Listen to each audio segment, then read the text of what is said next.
आप देख रहे हैं केवल सच पे।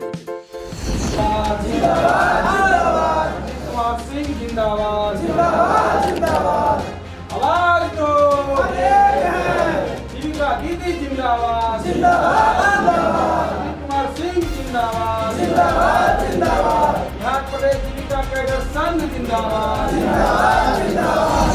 और बहुत पूर्णिया सारे ऐसे डीपीएम हैं जिनका अवैध रुपया अंगोला रोड में मकान बना हुआ है। कई लोग हैं ये जहानाबाद में जो डीपीएम है रागिनी कुमारी, उन्हीं के हस्बैंड गया में डीपीएम है, उनका आवाज़ जाके देखिए करोड़ों का बन रहा है। ये रोहतास के डीपीएम आचार्य मोहम्मद थे, उनका जाके देखिए करोड़ों का बिल्डिंग बन रहा है।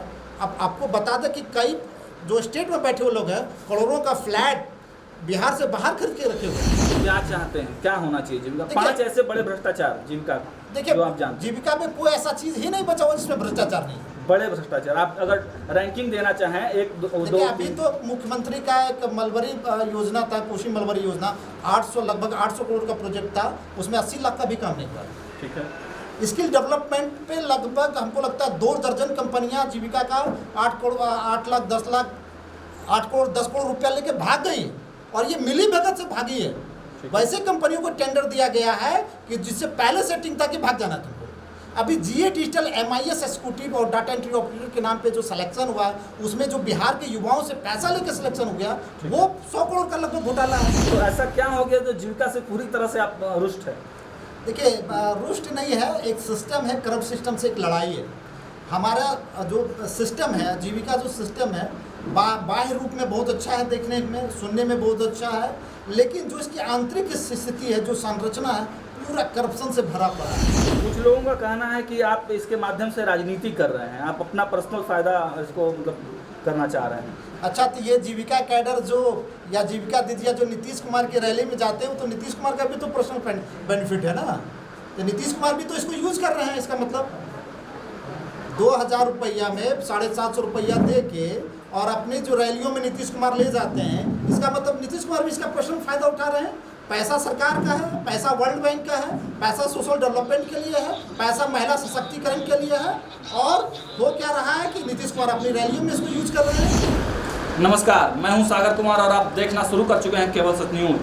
अभी हम यहाँ पहुँचे हैं, बिहार प्रदेश जीविका कैडर संघ का राज्य स्तरीय बैठक चल रहा है और इसमें क्या कुछ हो रहा है हम जानते हैं। इनके जो अध्यक्ष हैं प्रदीप जी, उनसे बात करेंगे और जानेंगे क्या हो रहा है सर, क्या कार्यक्रम है। देखिए आज इस उद्देश्य से बैठे हैं कि जीविका कैडरों की जो वर्तमान स्थिति है बहुत ही दयनीय है। सरकार इसके साथ सौतेला व्यवहार कर रही है।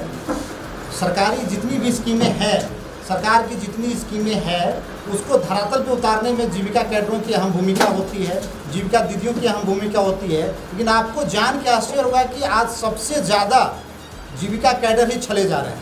उनको इतना कम मानदेय दिया जाता है और इतना शोषण है, इतना वर्कलोड है कि वो अपने आप को प्रताड़ित महसूस कर रहे हैं। तो आज हम लोग बैठे कि एक रणनीति बनाए कि इस प्रताड़ना से कैसे मुक्ति मिले और वाजिब काम का वाजिब दाम कैसे मिले, इसकी रणनीति बनाने के लिए आज हम लोग पटना की धरती पर उपस्थित हैं। और आज यहाँ से एक रणनीति बनेगी कि फ्यूचर में कैसे लड़ाई लड़नी है जीविका संघ के माध्यम से, और हम लोग बेहतर लड़ाई लड़के कैसे अपने लक्ष्य को, अपने मुकाम को हासिल कर सकते प्रदीप जी, आप लगातार मतलब प्रखर होकर जीविका से रिलेटेड मुद्दों पर आप लगातार बोलते रहे हैं। क्या कहानी क्या है इसके पीछे? आप भी जैसे कुछ लोग बताते हैं कि आप भी पहले जीविका में थे, किसी पोस्ट पे थे, तो ऐसा क्या हो गया जो जीविका से पूरी तरह से आप रुष्ट है? देखिए रुष्ट नहीं है, एक सिस्टम है, करप्ट सिस्टम से एक लड़ाई है। हमारा जो सिस्टम है, जीविका जो सिस्टम है, बाह्य रूप में बहुत अच्छा है, देखने में सुनने में बहुत अच्छा है, लेकिन जो इसकी आंतरिक स्थिति है, जो संरचना है, पूरा करप्शन से भरा पड़ा है। और इसलिए हम लोग ये चाहते हैं कि भाई जो करप्ट सिस्टम है उसके विरुद्ध लड़ाई लड़े और बिहार के 1,30,000 कैडरों और करोड़ों दीदियों के साथ न्याय हो। उनके साथ जो रवैया अपनाया जा रहा है, उनके साथ जो शोषण हो रहा है, उसको हम लोग बेहतर तरीके से मिटा सकें और एक अच्छा बिहार नवनिर्माण में जिनकी महती भूमिका है उसको हम लोग ऊपर उठा सकें। कुछ लोगों का कहना है कि आप इसके माध्यम से राजनीति कर रहे हैं, आप अपना पर्सनल फायदा इसको मतलब करना चाह रहे हैं। अच्छा, तो ये जीविका कैडर जो या जीविका दीदियाँ जो नीतीश कुमार की रैली में जाते हैं, तो नीतीश कुमार का भी तो पर्सनल बेनिफिट है ना, तो नीतीश कुमार भी तो इसको यूज कर रहे हैं। इसका मतलब 2000 रुपया में 750 रुपया दे के और अपनी जो रैलियों में नीतीश कुमार ले जाते हैं, इसका मतलब नीतीश कुमार भी इसका पर्सनल फायदा उठा रहे हैं। पैसा सरकार का है, पैसा वर्ल्ड बैंक का है, पैसा सोशल डेवलपमेंट के लिए है, पैसा महिला सशक्तिकरण के लिए है, और वो क्या रहा है कि नीतीश कुमार अपनी रैलियों में इसको यूज कर रहे हैं। तो हम तो कहेंगे भाई नीतीश कुमार इसको राजनीतिक रूप से यूज कर रहे हैं। आप नेता बनना चाहते हैं? कौन? तो जीविका कैडर के माध्यम से? हाँ, जीविका कैडर का नेता नहीं है। हमारा उद्देश्य है कि जीविका में लाखों कैडर जो काम करते हैं, करोड़ों दीदियाँ जो है, उसको न्याय मिले, और इस भ्रष्ट सिस्टम के खिलाफ हमारी लड़ाई। देखिए, केवल सच एकमात्र ऐसी पत्रिका है, एकमात्र ऐसी मीडिया संस्थान है जो लगातार जीविका में जो भी आंतरिक रूप से भ्रष्टाचार होते हैं उनको हम लोग खुल के व्यापक तौर से प्रसारित किया है। हमारा जो पत्रिका आया है पिछले मंथ का, उसमें भी जीविका के भ्रष्टाचार के बारे में हम लोगों ने तथ्यात्मक रूप से उसमें विवरण के रूप में दिया है। लेकिन प्रदीप जी, हम आपसे ये कहना चाहेंगे, चाहे हम हों या आप हों या कोई भी जो जीविका के भ्रष्टाचार के बारे में बात करता है, उसको जो विभाग है उसको कहता है कि ये लोग एंटी जीविका है। इसके बारे में आप क्या कहेंगे? देखिए, एक्चुअली में जीविका में एक लूट तंत्र जारी है, जो लूट हो रहा है, तो उनको लगता है कि जो इस तरह के विरोध कर रहे हैं, तो हमारी लूट की जो प्रणाली चल रही है उसमें कहीं कहीं बाधा पहुंचा रहे हैं। तो वो जो अपना पॉकेट भर रहे हैं, तो पॉकेट भरने से अगर हम रोकेंगे तो स्वाभाविक है कुछ ना कुछ तो आरोप लगा के हमको तो बाहर का रास्ता दिखा देगा, या आपकी आरोप लगा के आपको कहेगा कि ये गलत है। एंटी सोशल लोग हैं, एंटी ऑर्गेनाइजेशनल लोग हैं। अरे भैया, हम लोगों की आवाज़ उठा रहे, तो एंटी ऑर्गेनाइजेशन कैसे हो गए? हम तो ऑर्गेनाइजेशन लोग हैं कि ऑर्गेनाइजेशन के ही लोगों के साथ काम करके ऑर्गेनाइजेशन के ही लोगों को अपना जो हक और अधिकार है उसको दिलवाने के लिए लड़ रहे हैं। क्या चाहते हैं, क्या होना चाहिए जीविका? 5 ऐसे बड़े भ्रष्टाचार जीविका, देखिए, जो आप जानते हैं। जीविका में कोई ऐसा चीज़ ही नहीं बचा हुआ जिसमें भ्रष्टाचार नहीं। बड़े भ्रष्टाचार आप अगर रैंकिंग देना चाहें, 1 2 देखिए, अभी तो मुख्यमंत्री का एक मलबरी योजना था, कोशी मलबरी योजना, लगभग 800 करोड़ का प्रोजेक्ट था, उसमें 80 लाख का भी काम नहीं हुआ। ठीक है। स्किल डेवलपमेंट पे लगभग हमको लगता है 2 दर्जन कंपनियां जीविका का 8 करोड़ 8 लाख 10 लाख 8 करोड़ 10 करोड़ रुपया लेके भाग गई, और ये मिली भगत से भागी है। वैसे कंपनियों को टेंडर दिया गया है कि जिससे पहले सेटिंग था कि भाग जाना था।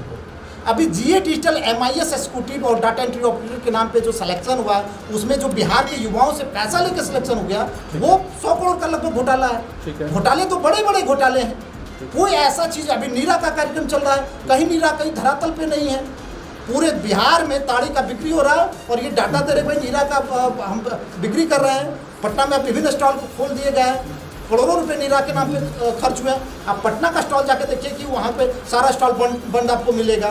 कोई भी स्कीम्स आप उठा कर देख लीजिए, जीविका का टोटली फेल है, सुपर फ्लॉप। अभी राहुल कुमार जी CEO बने हैं, उनसे आप क्या चाहते हैं? क्या 5 ऐसे बड़े काम वो आप करवाना चाहते हैं? अगर राहुल कुमार जी ये वीडियो देख रहे हैं, क्या उनको सजेशन दें कि 5 वो बड़े काम करें जिससे कि जीविका में सुधार हो सके? देखिए, हम लोग लगातार पत्र के माध्यम से हो या सोशल मीडिया के माध्यम से जो जीविका कैडरों, यहाँ तक कि जीविका में जो कर्मचारी, उनकी समस्याओं को भी हम लोग लगातार उठाते, मेरे माध्यम से उठाते जा। हमारा ये मांग है कि जीविका में जो करप्शन है, भ्रष्टाचार है, उस पर सबसे पहले अंकुश लगे, और पूरी योजना में पूरी पारदर्शिता है, तभी हम कह सकते हैं कि महिला सशक्तिकरण की हम काम कर रहे हैं। लेकिन वहाँ हो नहीं पा रहा है ना, इसलिए जो भ्रष्टाचार है वो एक पारदर्शी तरीके से हो, भ्रष्टाचार पे अंकुश लगे, और जो समस्याएं कैडरों के साथ है, जैसे कम मानदेय है, उसके मानदेय को बढ़ाया जाए, कैडर को अस्थायी दिया जाए। भैया, ये कौन होता है? अस्थायी है, ये बाहर का लोग है, पार्ट टाइम जॉब है। भैया, आपके यहाँ काम करता है, आप उसकी सुरक्षा दीजिए। सामाजिक सुरक्षा का लाभ मिलना चाहिए कैडरों को। कैडरों का जो वाजिब मांग है, वाजिब हक है, वो मिलना चाहिए। एक आपको पता होना चाहिए कि मैं राहुल सर से पूछना चाहता हूँ कि आज जीविका में 8-9 साल से 10-10 साल से एक कर्मचारी एक ब्लॉक में पदस्थापित हैं, और वहीं से भ्रष्टाचार हो रहा है। आखिर 8 साल 10 साल से वो कर क्यों रहा है? क्यों उनका स्थानांतरण नहीं हो रहा है? स्थानांतरण नहीं होने से उनकी पैठ बन गई है सोसाइटी में, और पैसा लेके पूरा खेला चल रहा है। अभी खेला पे रोक लगनी चाहिए। अभी दरभंगा से एक जीविका कैडर की सूचना आई है कि उनके साथ BPM ने अभद्रतापूर्वक व्यवहार किया है, कुछ इसकी सूचना है आपको?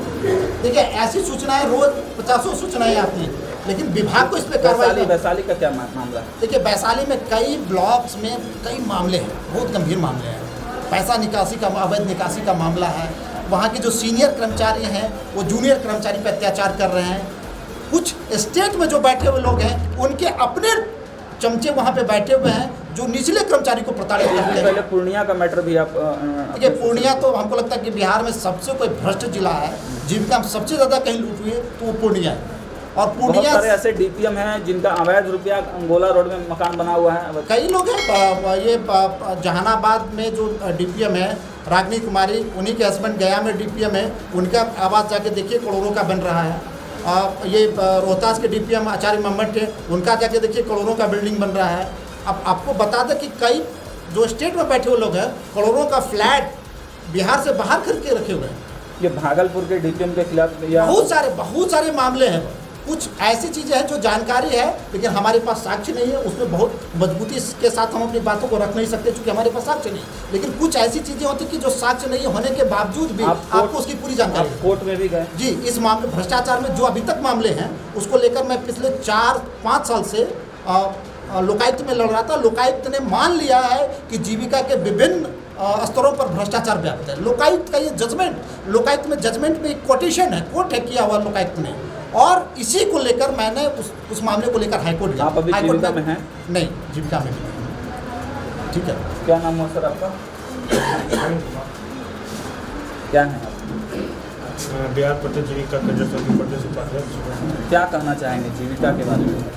जीविका के बारे में सर यही कहना चाहेंगे कि आए दिन जो लगातार क्षेत्र जो कैडर हम उसको कहते हैं जो हमारे ग्रामीण क्षेत्र में काम करते हैं और जो है कि जो 700 750 से लेकर के 2025 रुपये तक मानदेय मिलता है, वो भी मानदेय इस प्रकार से मिल रहा है कि जो जीविका की दीदी जिसको बोलते हैं सदस्य बोलते हैं उनसे चंदा करके और वही पैसा फिर उन कैडरों को मानदेय के रूप में भुगतान किया जाता है। ये सबसे पहले इस पर रोक लगे और सरकार को जो भी मतलब कम से कम न्यूनतम मजदूरी दे और वह पैसा सरकार अपने मार्फत से दे, मतलब अपने चंदा करके नहीं दे। चंदा पहले बंद होना चाहिए। ठीक है। क्या नाम है?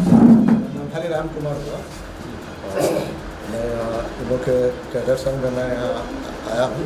उनकी बहुत सी समस्याएं हैं और मुझे आपको ये बताना बहुत अधिक होगा क्योंकि इन लोग की जो आप मानदेय को देखते हैं, जो कि लोगों की लड़ाई हमेशा रही है। आप 2006-07 में जब जीविका स्थापित हुआ था उसी समय इन लोग को जो है 750 रुपया दिया जा रहा था और उस समय 1750 रुपया इनका मैक्सिमम होगा। आज 15 साल के बाद भी आप कहते हैं कि इनका बढ़ा के मैं बढ़ा रहा हूँ, वो 4000 कर रहा हूँ। तो आप अनुमान लगाइए कि आप 15 साल के बाद आप वो 1750 से लेके बोल रहे हैं कि एक सीएम का मानदेय जो होगा वो 4000 होगा और वो भी क्या कंट्रीब्यूशन सिस्टम से। मैं आपके माध्यम से कहना चाहता हूँ कि जब इनका कंट्रीब्यूशन सिस्टम तो कहीं था ही नहीं कम्युनिटी से। अगर मैं कंट्रीब्यूशन सिस्टम के खिलाफ है आप? हाँ, एकदम। देखिए, आपको सोचना होगा कि मान लें जैसे कि अगर जीविका का एक सिस्टम बना हुआ है कि जीविका में एक 60 या 40% का एक रेशियो चलता है कि फंड का डिस्टर्बेंस होता है क्योंकि हमारा फंड जो है इनका पहले भी मानदेय जो है वो 40% से जाता था और 60% कम्युनिटी का पैसा है। तो 60% से क्यों पैसा इनको दिया जाएगा? इनको 40% से देना। जब ऊपर जितने भी पदाधिकारी बैठे हुए हैं उनका जो है सैलरी 40% से जाए और इनका जो है पैसा 60% से जाए जो कम्युनिटी का पैसा है। ठीक है।